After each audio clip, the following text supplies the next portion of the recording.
December 5, 2025, Friday. Narito pong muli ang Batang Pista para bigyan ng mga tips at giya para sa pakarera ng Metro Manila Turf Club kung saan meron po tayong 7 pakarera na magsisimula sa ganap na alas 5 ng hapon. Tara, umpisahan na po natin.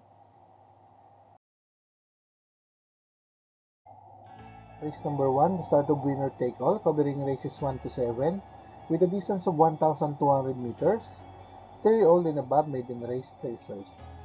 Dito po sa race number 1, toss-up po to between entries number 2, 4, 5, and 6. Pero pang primera ko po, lagi pong nasa timbangan. Entry number 2, Uno Magnifico. Si Uno Magnifico po ay huling lumaban last November 22. Sa distansyang 1,400 meters, so po yung tala na magandang preba, 126.6. Nang siya ay pumangatlo, sa mga kabayan sila Judith at Gray Clark. Pero bago po yun, nagtala rin po siya ng mas magandang preba sa distansyang 1,400 meters.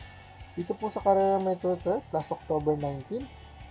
So po yung tala ng preba, 125.4. Nang siya ay nalyamado, ngunit na segundo lamang sa nanalo kabayan si Greatest Moment. Ang muling laban niya po, ang best time niya pong naitala sa distansyang 1,200 meters. Dito po sa Carrera Metro Turf ay nagawa niya last July 20 kung sa siya po ay nagpreba ng 1.15 sarado. Kunin ko pong panigundo ang bagong kabayo na entry number 4, Sealed with a Kiss. Si Sealed with a Kiss na imported horse ay huling lumaban po last November 19. Sa kanya pong novato race sa distansyang 1,200 meters na paglalabanan nila ngayon, dito po sa Carrera ng Metro Turf, at siya po ay nagpreba ng 1.14 sarado. Kunin ko pong panterserong horse to beat dito, entry number 5, Jack 14. Na huling lumaban naman po last November 21. Sa distansyang 1,200 meters, dito po sa Carrera ng Metro Turf, at siya po ay nagpreba ng magandang tiyempo, 1.12.2. Nang siya ay nalyamado, ngunit na segundo lamang sa nanalong kabayan si Johnny Danny. Good luck po. Race number 2, the start of pick 6, covering races 2 to 7, with a distance of 1,200 meters. Pinakam rating based sa handicapping system race class 5, 17 to 41 split. Dito po sa race number 2, kung primera ko po di Bandera Kalahok, entry number 8, Ivan. Si Ivan po ay huling lumaban last November 29.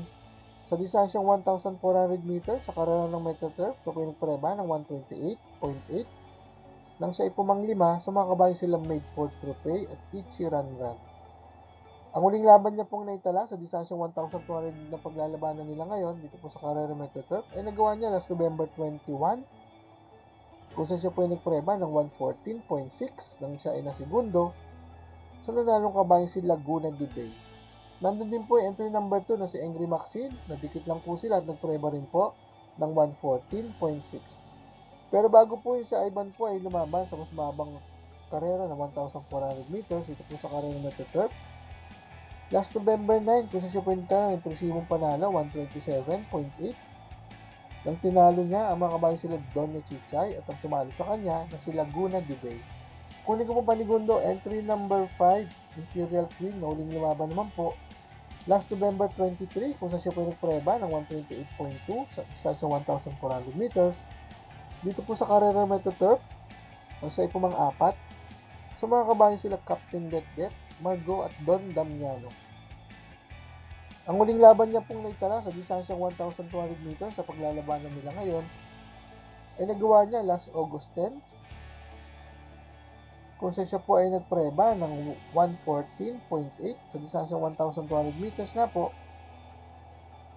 Nang siya ay pumang-apat, sa mga kabayan sila Asentado at Hang Loose. Kunin ko pong pantersero, entry number 2, Angry Maxine, na huling lumaban naman po last November 21 nga po, nung kinalaban niya, mga kabayan sila Laguna de Bay at Ivan. Good luck po. Race number 3, the start of pick 5, covering races 3 to 7, with a distance of 1,200 meters. 3-year-old maiden race non-placers. Dito po sa race number 3, pang-primera ko po. Solo ko na po, entry number 5, Precise Move, na huling lumaban po last November 22. Dito po sa Carrera ng Metro Turf, sa distansyang 1,400 meters, so punta na magandang preba, 127.4. Nang siya ay pumanglima, sa mga kabayan sila Judith, Gray Clark at Uno Magnifico. Ang huling laban niya po naitala sa distansyang 1,200 meters sa paglalabanan nila ngayon Ang nagawa niya last October 11 kung saan siya po ay nagpreba ng 115.4 nang siya ay pumangatlo sa mga kabayan sila Golden Andalay at Whirlwind. Good luck po. Race number 4, the start of pick 4, covering races 4 to 7 with a distance of 1,200 meters. Pilnacom rating based on the capping system race class 4, 42 to 56 feet. Dito po sa race number 4, pamprimera ko po entry number 3, Isabel. Si Isabel po ay huling lumaban last November 16 sa kararan po ng Philippine Jockey Club sa distansyang 1,650 meters at siya po ay nagpreba ng 144.4 nang siya ay pumangpito sa mga kabayan sila Midnight Bell at Circus Crowd. Pero bago po yun, last October 5 sa distansyang 1,400 meters dito po sa kararan ng Metro Turf, siya po ay nagpreba ng magandang tempo 124.4 nang siya ay nasigundong dikit sa nalalong kabayan si Dream Girl. Kung hindi ko panigunda, may maganda pong ensayo. Entry number 4, si Rice, na uling lumadaman po sa kanya pong barrier race last November 19.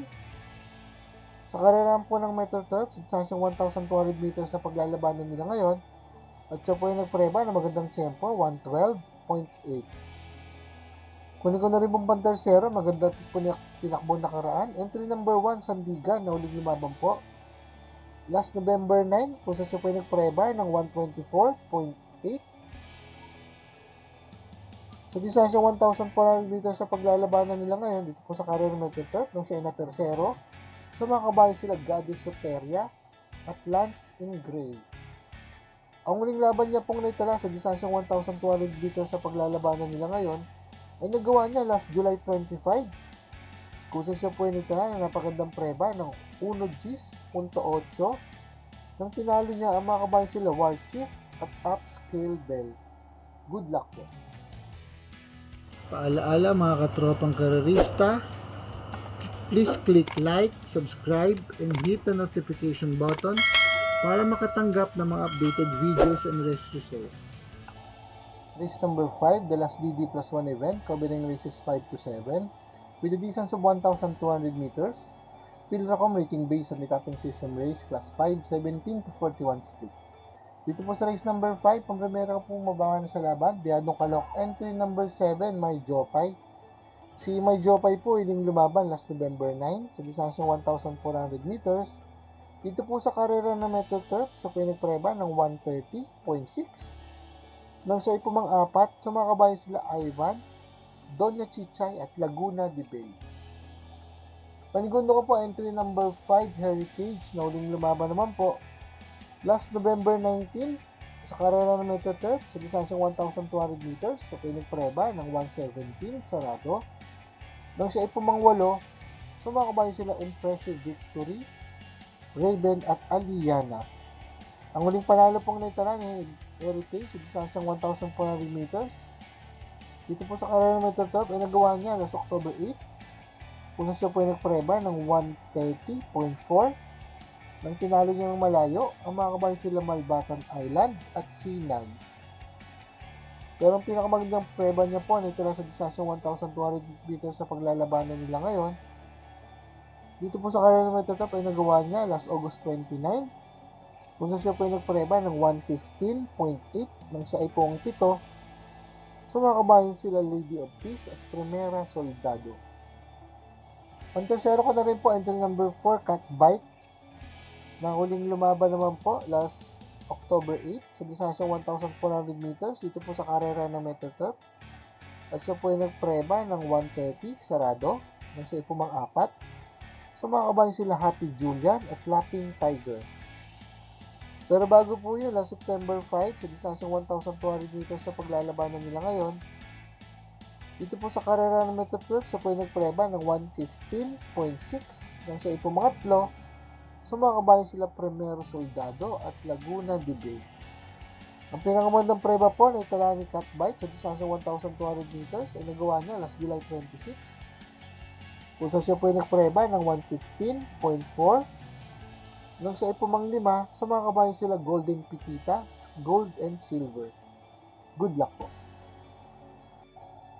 Race number 6, the penultimate race with a distance of 1,200 meters. Pinracom rating based on the capping system race class 4, 42 to 56 feet. Dito po sa race number 6, solo ko po ulit. Entry number 4, Calendar Girl. Si Calendar Girl po naangat sa laban ay yung uling lumaban last November 8. Sa distansyang 1,400 meters, ito po sa karera ng Metro Turf.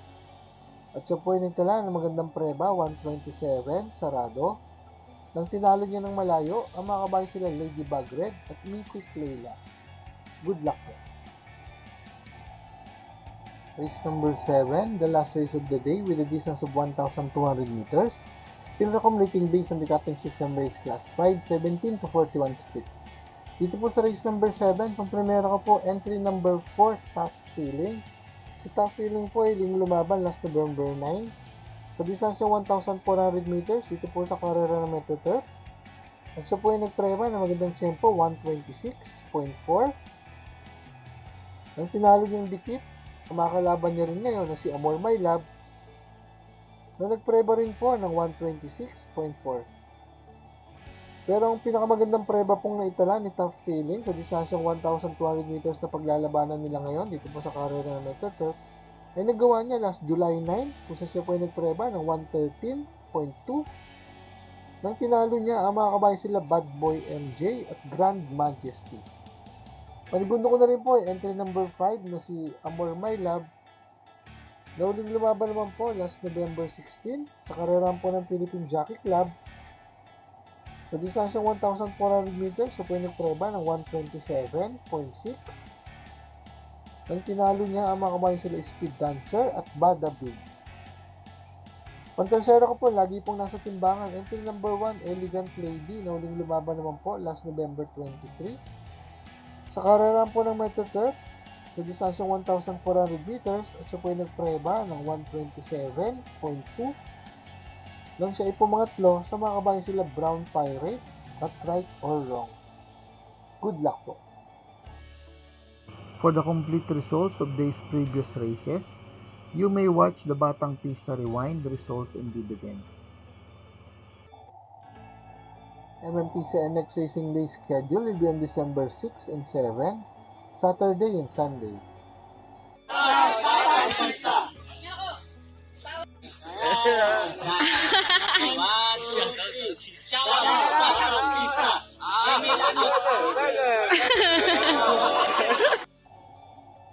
Shoutout po natin ating mga kapista na sina Sir Sherwin Usop, Sir Bobby Salsos, Sir Richard Co, Sir Max Co, Sir Celestino Abejo, at Sir Bernie Angeles. Shoutoutin po natin si Sir Allen Gatan na taga Bulacan. Maraming salamat din po sa ating mga bagong subscribers at mga kapista. Sa mga nais po makatanggap na updated race results and dividends at magni sa karera, please like, share, and subscribe sa ating Batang Pista channel. Click the notification bell para makareceive ng mga bagong videos. Paalaala mga kapista, ng karera po ay ating libangan lamang. Gamitin lamang pong sobra sang ayon sa ating kakayanan. Good luck and happy racing to all!